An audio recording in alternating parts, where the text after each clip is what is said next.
Hello and welcome to the Rams pregame show delivered by Little Caesars, the official pizza of your Los Angeles Rams. It's week 13 here at SoFi Stadium, and the Rams are looking for their first three-game winning streak of the campaign. With Maurice Jones-Drew and DeMarco Farr, I'm JB Long. The fourth member of our team, Erica Tamposi, will join us momentarily, but it's back in the North, the AFC North for week 13. The Rams are back here in Inglewood. It's good to see you guys. How we doing? Yeah, man, fun. I think I hate the AFC North ball. I really do. It's ugly. Yeah, it's grinded out. It's terrible. Come on, let's get back to West Coast ball. How about that? High flying, right? Let's go back to Arizona. Well, they played a style of ball that will win in the AFC North last week against the Arizona Cardinals.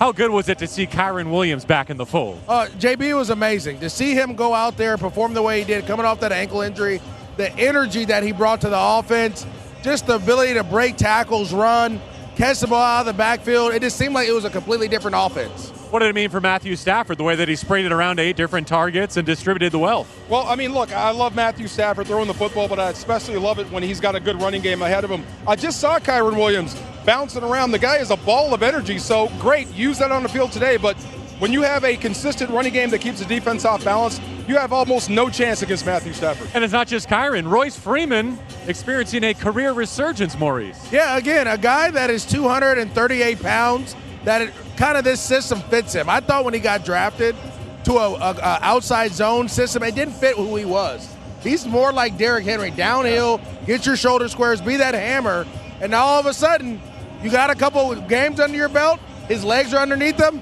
He's playing really well right now. What does it feel like to run somebody over? Come on, be honest. Listen, you see it coming, you know it's coming, and boom, what happens? I can't tell you what it feels like on there, but it's a beautiful feeling. All right, running through the Arizona Cardinals, that's one thing. Yeah. Running through the best defense in the National Football League, potentially something else entirely. What distinguishes this Cleveland Browns defense in your estimation? Myles Garrett. Is that too easy? Myles Garrett changes everything, changes the math. He's the AFC North version of Aaron Donald. You have to account for him, run and pass. But besides him, they do all the little things. They run to the football. They're intense. They get off on the rock. Jim Schwartz defense. Yes. If you look at all his Pro Bowlers combined, most of them are what? Defensive linemen. Yes. Why? This is a defensive line friendly defense. They get off the rock. They stop the run. They earn the right to rush the passer. That's why they're so good. No Denzel Ward in their secondary, but their weakness the last couple of weeks, since they lost to Sean Watson, has actually been defending the run, coincidentally. Yeah, well, I think a lot of it is this. They get so excited and enamored on third down to go after the quarterback that this whole, we stop the run on the way to the quarterback. Well, teams are running the ball on third down, and they're getting big chunk plays. If you go back to the Denver Broncos game, they had a lot of success, trap plays on third down, running up the middle on third down, giving them passing looks and passing concepts that they saw the week before and running out of them. So you're getting those guys to go up the field. Another way to not have to block Myles Garrett is to get him up the field and run right underneath him. So expect this defense to really tighten down after the performance the Rams did and try to stop the run. I think this is going to be a big day for Matthew Stafford and these receivers. We've all spent most of the week talking about the Rams' performance on offense in Arizona, and rightfully so. But let's give the defense some shine. Right down the spine, we knew it was going to be good, with Jordan Fuller in the back end, Ernest Jones in the middle, and then, of course, Aaron Donald up front.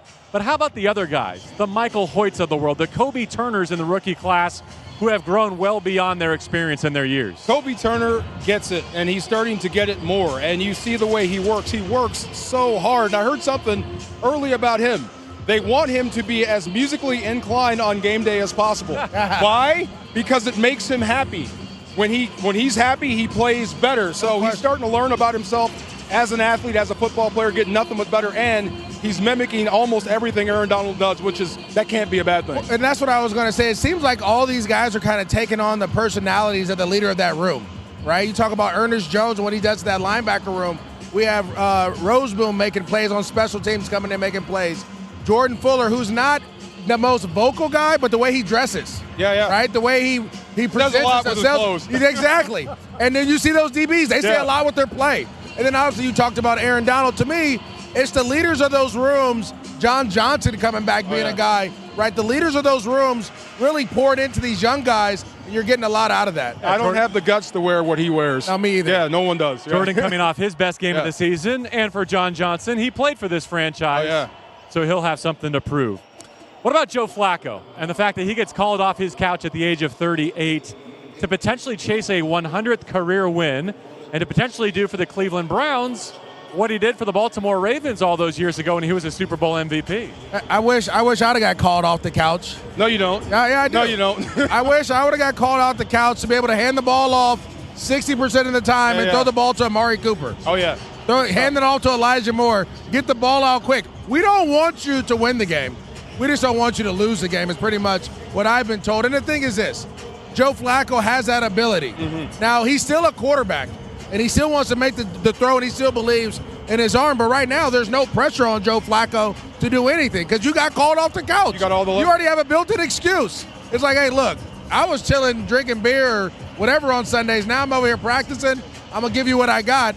But I think what he has is he has the ability to assess the defense and get the ball to the right person. And that's the only thing that's scary about this Cleveland team right now. Big, tall. He's a traditional drop-back passer. He's a better athlete than you think. Weren't we having this discussion about, was it you, Flacco is elite or not? Did you throw that out there? Yeah, that's kind of the fun. It's the running joke / question. But he's on the cusp, right? As a Super Bowl MVP who's never won any other accolades, he deserved to be in that upper tier. I mean, look, he's been in the league forever. He's back out there right now. But when you break this game down, if you separate the money, the TV, the fans, everything, this is just a bunch of guys playing ball. Yeah. And the last thing you want to do is lose to a guy who's 38 years old.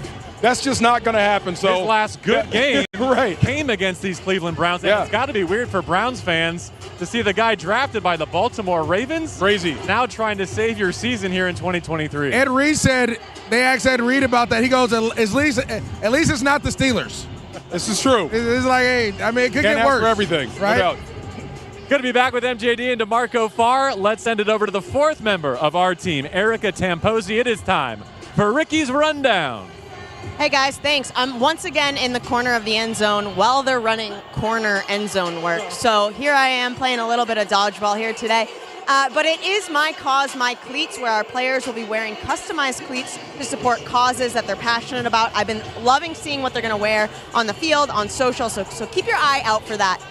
Puka could make history today. He is 1 yard away from setting the rookie receiving yards mark and also only 76 yards away from hitting 1,000 receiving yards. So let's get him the ball.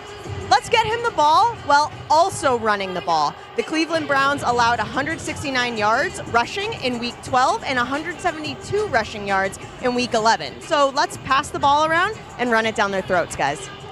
All right, there you go. Ricky's Rundown. Back to you for your key to the game in just a bit, but let's talk about the implications today. And I don't want to overlook or breeze past what the Rams have done in the 2 weeks since their bye. Sweeping division rivals in Seattle and Arizona, no matter what happens the rest of the way, that's something to hang your hat on looking ahead to 2024. No, I completely agree. I mean, again, I didn't play in this division, but being in here calling it and seeing how important that Seattle sweep is, and then the dominance over Arizona, keeps you relevant. It gives you opportunity to make the playoffs. Every year you can do that. It's like you beating SC, me beating Washington State. I never beat SC, so don't say that. My bad. It's just something you have to do, but sweeping Arizona is one thing. Sweeping Seattle is a big deal. I mean, they used to be the barn boss of this division. Now you swept them. So this year, look, you've got to get this one. If you want your playoff hopes to stay alive, you got to get this one today versus Cleveland. It's a big matchup, but sweeping those two teams, definitely big. Speaking of playoffs, congratulations, big fella. Yeah. What happened? Who did what? Oh, stop What happened? Who did what? Stop it, who they play. You go out there. You go ahead and tell the people, go Washington. I just saw Bill Musgrave, and I just smiled, and he looked at me. Anyway, go ahead.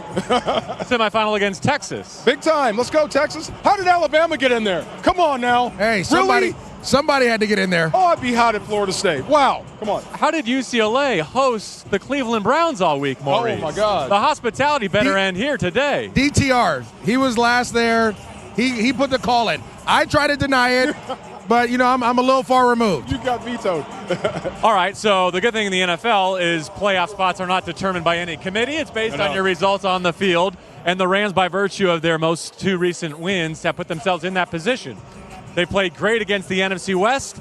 Now they've got 2 games in 8 days against the AFC North. That could be the key to getting to that postseason. In fact, if they win this game and Kansas City wins at Lambeau, the Rams will be back in the NFC playoff framework. Wow. How impressive is that? Very impressive. Great job by Sean McVay. Great job by this football team. Coming back after the bye, if you get this one, that's 3 in a row. That's huge. We talked about if you're going to make a playoff run, you're going to have some sort of streak, and here you are if you can. get 3 in a row. But this ain't going to be easy. Oh, no. This is going to be a tough battle. Look, Cleveland they still have a lot to fight for. So you're going to have to fight and be the best team on game day to win this. They're in the same position as the Rams on the AFC side, which has more wins and teams that are a bunch of 6-3, 7-3 teams. To me, it's about coaching, right? It's easy to pack it in as a coach as the season turns. But credit to Sean McVay and his staff of just getting more and more out of guys. As you put 2 running backs on IR, the next 2 guys hop in and get it going. You put other guys, Matthew Stafford's beat up. The next, you just found ways to keep coaching and getting guys going, and now you're seeing the fruits of their labor. All right, before we wrap things up, time to give you our Pizza keys to the game to Marco Farr. You have the T-Box. I would just say throw it to Puka. That's what everybody thinks. The kid's a superstar, right? Yeah. They think he can score from anywhere. It's a little bit more complicated. But I'll say this. Score first, get ahead, stay ahead. 1, you keep them in the driver's seat trying to chase points. Number 2, it keeps you free of Myles Garrett. You run the football at him, you control him that way. If you get into a 60 situation where you got to throw the football more than 40 times, you got problems. He's going to get to you. So score early, run the football, grind them out in the 4th quarter. That ties into what Maurice wants to talk about, which is controlling the pass rush. Oh, no question. The biggest thing is this. Make sure not only Myles Garrett, but Oba Okoronkwo, who's a Ram, who has something to play for, who we know can rush the passer, doesn't get started as well. Running the football, play action pass. Another thing I was going to say is this. I think today's the day for Cooper Kupp to kind of get back to being Cooper Kupp. And if he does that, you'll be able to control that pass rush early on, and you'll find a way to do what you need to do. There is an element of, okay, you rush for a season high, Kyron's really going, you're facing a defense that's got a vaunted pass rush, might be the best pass defense in the National Football League. Sean McVay goes out there with Matthew Stafford, puts 303 touchdowns up with Cooper Kupp. But you don't want to see the killer crossover from Myles Garrett today at any point, right? No. That could be one sign to victory. If he is out there on early downs, I will be curious to see if they test him in the running game, see how that shoulder's feeling, though, right? I mean, wouldn't you lean on him if you could? Oh, especially. Yes. Come right after that shoulder, yeah. I don't think we've seen Sean McVay in a 13 or 22 personnel, but if I saw Myles Garrett, we'd check to that right away. Hey, get on out. Let's get all these guys on the line of scrimmage, as many bodies on him as possible. All right, let's check over to Ricky Hollywood one more time. Hey guys, love all that you said there. Also, let's stop the run. You're going to have Flacco, who can throw the ball, but keep him in the pocket. He's going to want to hand it off. Containing the run is going to be a key to keeping them to close early, late down. All right, thank you very much, Ricky Hollywood. I will go with make the Browns beat you. Don't beat yourselves. Yeah. I don't want to draw too many parallels to the other AFC North games the Rams have played so far, but it's not lost on me that you got a Monday Night Football opportunity against the Bengals with Joe Burrow playing on one leg, and had every reason to think you could have and should have won that game. Same thing here a month ago against Kenny Pickett and the Pittsburgh Steelers. Had a chance to go up 2 scores, could not put the Steelers away. They got out of here with the victory. Today, penalties, turnovers, missed kicks, just wipe them all off and see if Joe Flacco and this version of the Cleveland Browns is good enough to beat you on your home field. If you do that, you might be going to Baltimore next week with a chance to take on the best team in the AFC. I agree. Again, you talk about the AFC North. Their style of play is a complete opposite of the Rams. Force those guys to have to do something they never had to do all year. But I think the style of football the Rams played last week gives them confidence to believe they can win that style of game no matter who the opponent, Cleveland or Baltimore. All right, that's a wrap on our Rams pregame show, delivered by Little Caesars. Click on the QR code on the bottom left of the screen and make sure you order Little Caesars online during the Pizza pregame and get it delivered or pick it up in store in the pizza portal. Kickoff today, 1:25 p.m. Pacific time on Fox. You can catch our radio broadcast on ESPN LA 710 and Jack FM 93.1. For D. Farr, for MJD, for Ricky Hollywood, I am JB Long.